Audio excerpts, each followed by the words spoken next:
All right, so now we are going to begin lesson 6.05.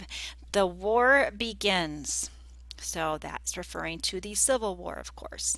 In the spring of 1861, the nation teetered on the edge of war. Several states had seceded from the Union and others were considering secession. Following his inauguration in March, Abraham Lincoln had been able to maintain an easy peace. With the capture of Fort Sumter by Confederate forces in April, the Civil War began. Many people believed the war would be over in weeks, but the first battles proved them wrong, as conflicts of emotion and loyalty tore families and communities apart. Trace the events and the mood of the nation as the war progressed through the South and the West. Goals for this lesson: identify the Confederate states, the Union states, and the border states. So basically, it's North, the South, and the middle. Recognize the strengths and weaknesses of the North and the South at the start of the war, and summarize the progress of the war in its first year. Remember to go to lesson resources and get your reading guide, lesson answer key. Get those ready. And then we're going to start by reading pages 408 through 418, so a long reading today. And then we'll be doing an online activity, progression of the Civil War, and another little activity, and then a checkpoint at the end. So page 408, that was just the chapter picture, and now we're starting the Civil War. By the spring of 1861, the United States had become, in Abraham Lincoln's words, a house divided. South Carolina had seceded from the Union in December 1860. Within the first 2 months of 1861, South Carolina was joined by Mississippi, Florida, Alabama, Georgia, Louisiana, and Texas. In February, representatives of the 7 states met in Montgomery, Alabama, to declare themselves members of the Confederate States of America. Across the South, state governments seized Army forts and other federal installations in the name of the new Confederate government. So they're seizing things that were part of the federal government for themselves. When Abraham Lincoln delivered his inaugural address in March, he implored the citizens of southern states to remain loyal to the Union. "We are not enemies but friends," he insisted. He also issued a quiet warning: "There needs to be no bloodshed or violence, and there shall be none unless it be forced upon the national authority. The power confided to me will be used to hold, occupy, and possess the property and places belonging to the government."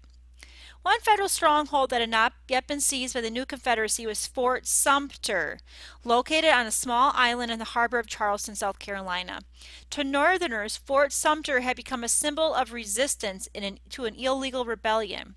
Knowing this, Lincoln ordered a fleet of ships to take supplies to the beleaguered outpost. In response, Jefferson Davis, the Confederate president, ordered an attack on the fort. This is going to be the first battle, the beginning of the Civil War here at Fort Sumter. In the early hours of April 12, 1861, Confederate artillery opened fire on Fort Sumter. The citizens of Charleston crowded on their rooftops to watch as over the next day and a half thousands of shells flew over the harbor and rained down on the fort. Finally, with the fort in flames, its commander surrendered to the Confederate general who had been a student of his at West Point. Amazingly, despite the fury of the bombardment, none of the defenders were killed. Both sides knew that the battle meant the end of an uneasy peace. Within days, Lincoln called up 75,000 militiamen to put down the rebellion of the Confederacy and save the Union. The Civil War had begun. The war would rage for 4 years and cost more than 600,000 lives. What began as a limited war to put down an insurrection would eventually have much larger consequences. It would shift political and economic power from the South to the North, while once and for all establishing the United States as a single nation rather than a collection of autonomous states.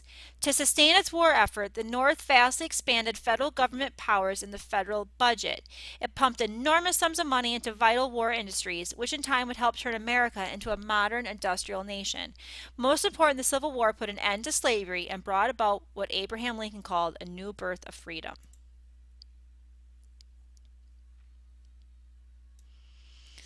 Secession and response. At the time of the fall of Fort Sumter, 8 slave states still remained to the Union. 4 of them, Virginia, Arkansas, Tennessee, and North Carolina, were Upper South states. They had hesitated to join the Confederate cause in early 1861, but with the fall of Fort Sumter, war fever swept these states as well. Southerners took to the streets to celebrate what they saw as a victory over the federal government in Washington.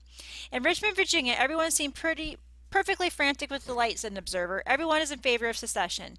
A crowd marched in the state capitol building where it lowered the American flag and hoisted the banner of the Confederacy. A few days after the fall of Fort Sumter, Virginia voted to secede from the Union. The following month, Richmond, a city only 100 miles away from South Washington, D.C., became the capital of the Confederacy. In the meantime, 3 other states of the Upper South, Arkansas, Tennessee, and North Carolina, also voted to secede.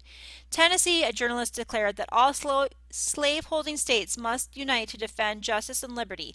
Like many Southerners, he viewed secession as a necessary step to preserve the liberty of its white citizens. Now only 4 slave states, the border states of Kentucky, Maryland, and Missouri and Delaware, remained in the Union. Lincoln's most urgent task was to ensure the loyalty of Maryland, just to the north of Washington, because they didn't want the state above the national capital to be in rebellion.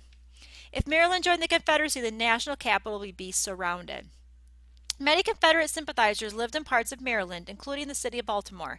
A week after the fall of Fort Sumter, federal troops from Massachusetts were passing through Baltimore when an angry mob attacked them with stones and pistols.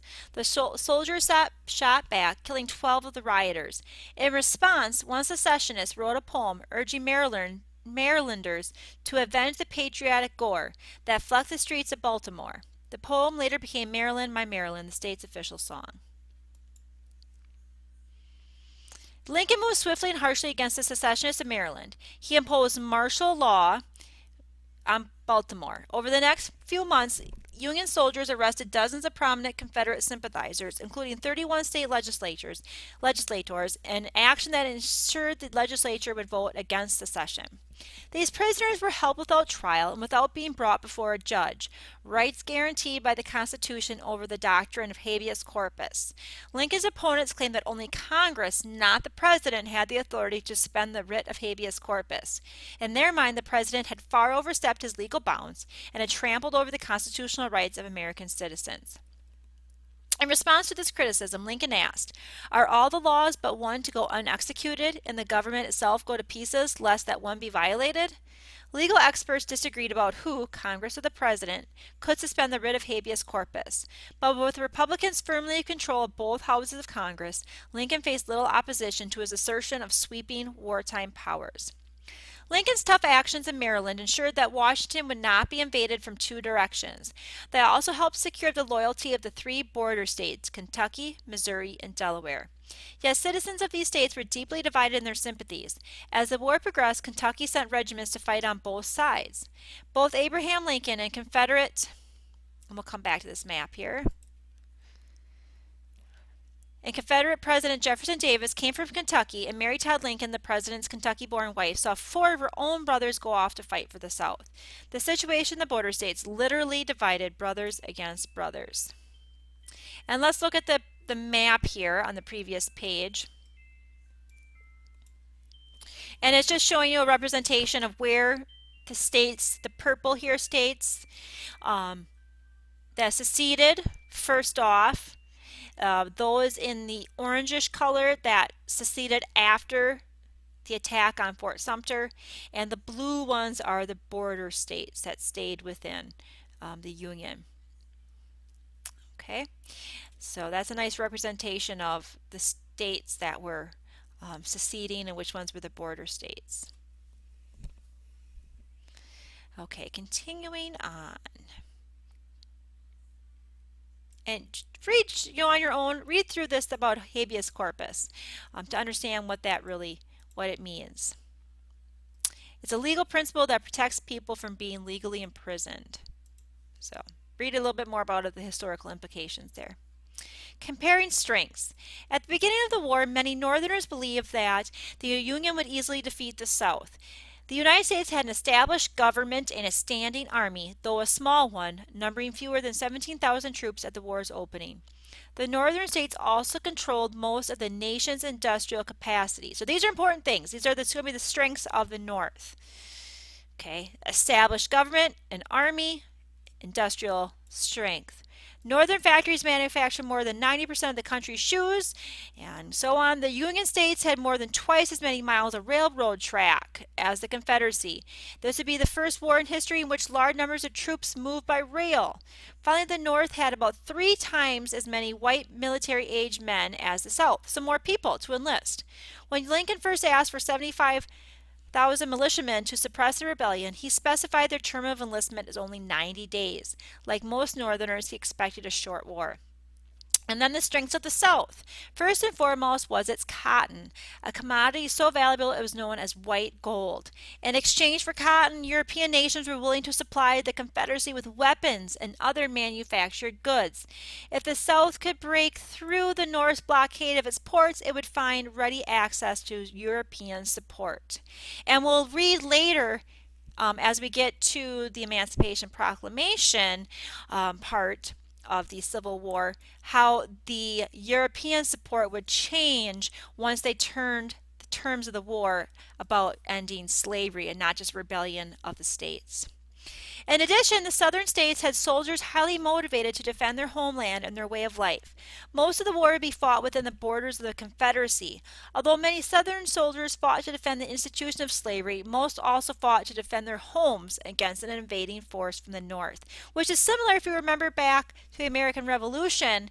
That was an advantage the colonial soldiers had. They were fighting on their own land and defending their own territory and homes. Okay, so here's also a graph that represents some of the resources the North and the South had.